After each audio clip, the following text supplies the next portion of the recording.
Hello, this is the Bible in Fewer Words. We are Carol and Steve Wells. This is episode 89, Judges, chapter 8.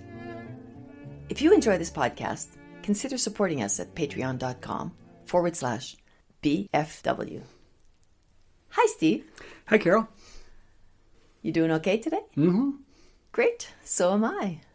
Only one chapter. Yeah, it's the final Gideon episode. Gideon's going to die today? Uh-huh. I know you don't like to. I don't like to spoil it, but yeah, he is. It's really the end of Gideon. Mm-hmm, that's right. All right, well, let's get into it. Okay, chapter 8, verse 1.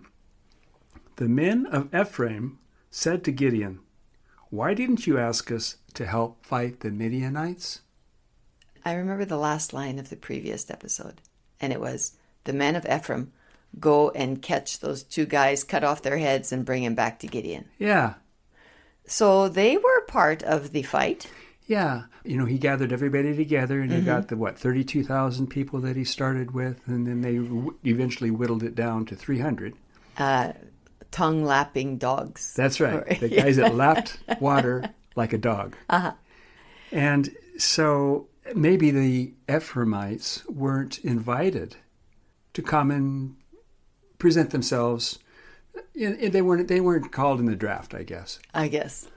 But the funny thing is, even those 300 men who lapped water like a dog didn't really get to fight. All they did was blow a trumpet and hold a lantern, right? That's right. Nobody really fought. God took care of it all. He just forced everybody to kill each other. Uh-huh. But then eventually, as you mentioned, at the end of the last episode, the Ephraimites bring the two heads of I guess they were like their generals. So they're really the ones who did some fighting. Well, and that's what Gideon says in verse 2. Okay. Gideon answered them saying, "Oh, what did I do compared to you? Yeah. Aren't your grapes better than the vintage of Ablazer?" Okay, that makes no sense to me. Yeah, it doesn't make sense. But that's what it says. Aren't your grapes better than the vintage of Abiezer? God delivered Oreb and Zeeb into your hands.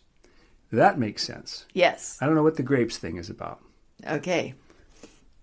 They calmed down after hearing that. Yeah, so they were upset. You know, you didn't invite us. That wasn't right. And then he said, you did more than I did because you brought those guys' heads. Mm-hmm. So he's admitting he did nothing. Yeah. Anyway, they all calmed down. All right. So Gideon and 300 men crossed the Jordan and came to Succoth.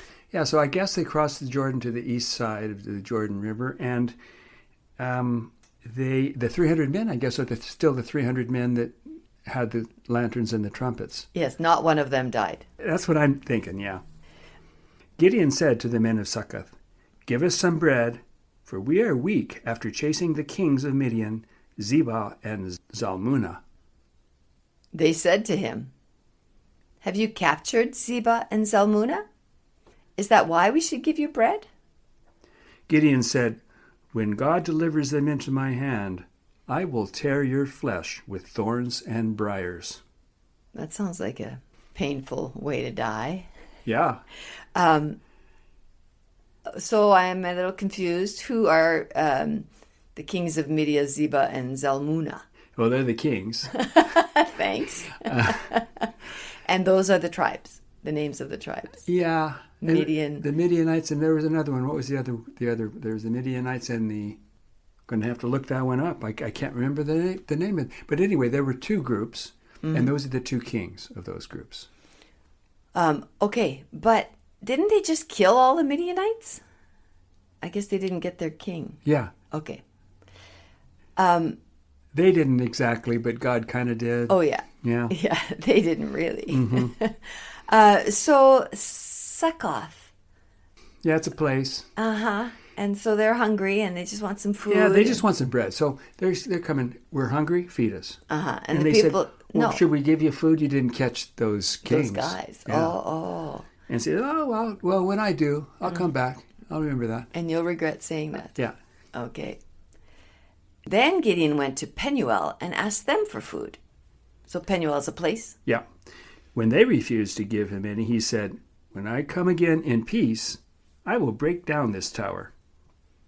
Zebah and Zalmunna were in Karkor, and an army of about 15,000, which was all that was left of their army, since 120,000 were previously killed by God and Gideon. So I guess mostly God. I guess we were talking about, didn't they all get killed? I guess they didn't all get killed.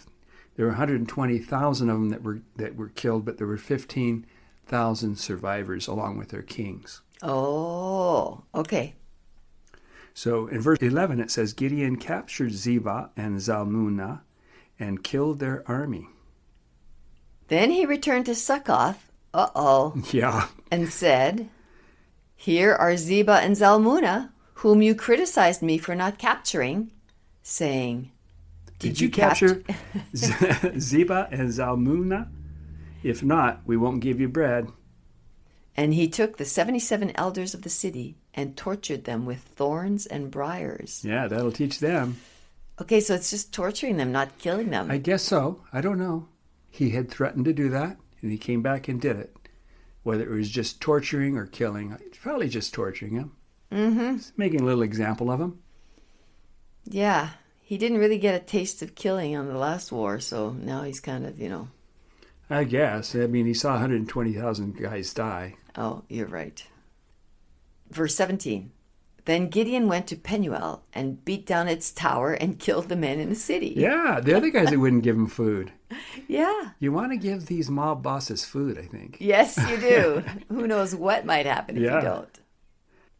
What happens here is that Gideon captures Zebah and Zalmunna, the kings, and then he says in verse 20, Gideon said to his oldest son, Jether, kill them. But Jether was afraid to do it because he was just a boy. So Gideon killed them. Verse 22. Then the men of Israel came to Gideon and said to him, Rule over us, you and your son and your son's son. Because you have delivered us from the hand of Midian.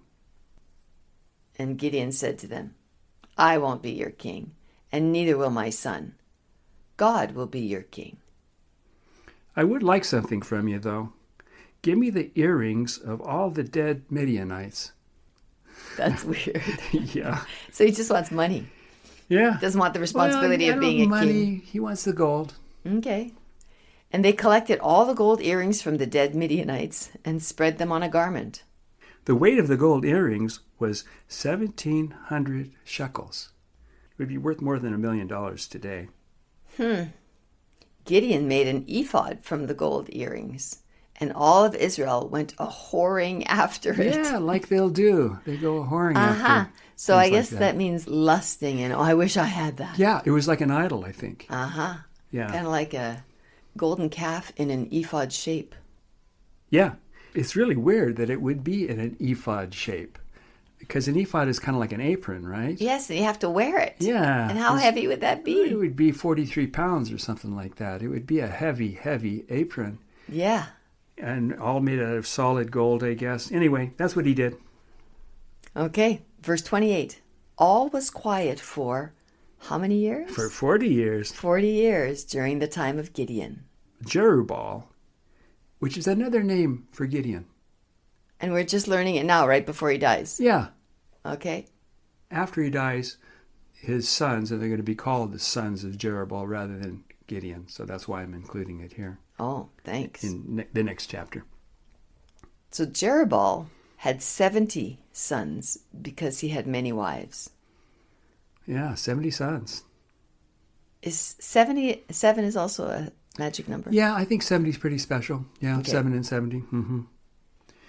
He also had a concubine in Shechem who bore him a son named Abimelech. Remember that? We had an Abimelech previously, right? Yes, we did. The king that...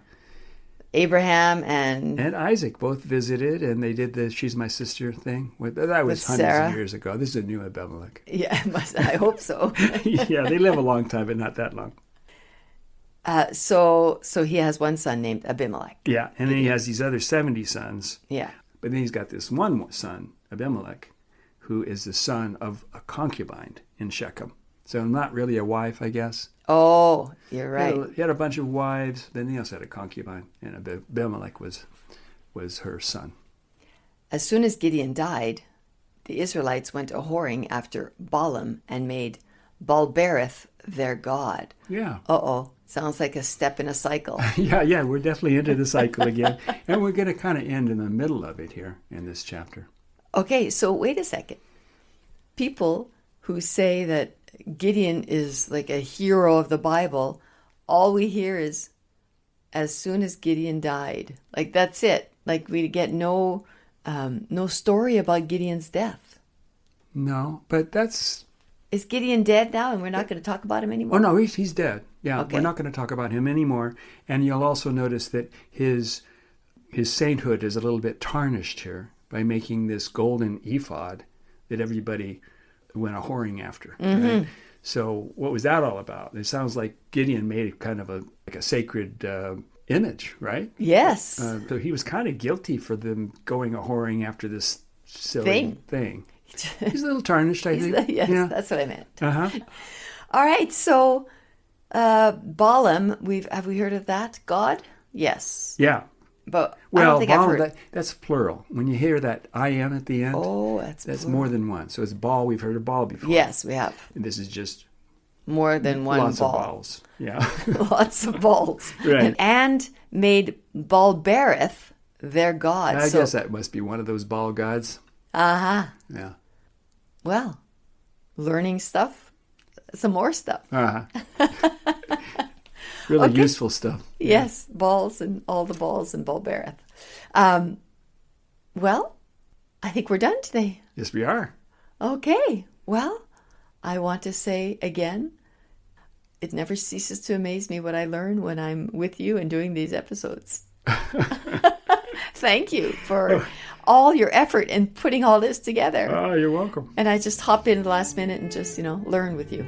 Okay. Well, Thanks a lot. Sure. Thanks, listeners. Bye-bye. Bye.